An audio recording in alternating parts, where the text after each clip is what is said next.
आराम से उठो, प्रोटेस्ट कीजिए आराम से।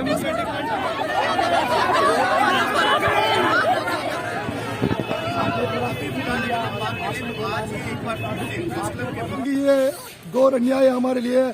हम जैसे टीचर्स हैं, हम बिल्डर्स हैं नेशन के, हम ऐसे वो इंसान तो नहीं है जो दूसरों को गलत चीज़ों की तरफ, हम वो लोग हैं, हम वो फिजिकल एजुकेशन टीचर्स हैं जो उन बच्चों को भी इस स्पोर्ट्स की तरफ लाते हैं, जो पत्थरबाजी में मुलव्वस थे, जो कहीं पर भी ऐसी सोशल एविल्स करते थे, उनको हम रोडों से उठाकर ग्राउंड्स में लाते हैं, उनका भविष्य बनाते हैं। We are the nation builders, हम वो टीचर्स हैं, चाहे वो कोविड की ड्यूटी हो, चाहे बैक टू विलेज हो, चाहे LG का टूर्नामेंट हो, चाहे फिट इंडिया हो, चाहे कोई भी खेलो इंडिया हो, उसमें वो हम टीचर्स हैं जो शाना बशाना काम करते हैं। और इस डिपार्टमेंट को हमने नीचाई से लेकर आसमान की तरफ इसको पहुंचाया, मगर बदकिस्मती LG एडमिनिस्ट्रेशन टस से मस नहीं हो रही है।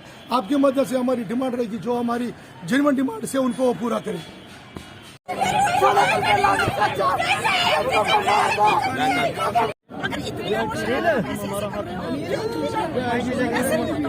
आराम से उठो, प्रोटेस्ट कीजिए आराम से।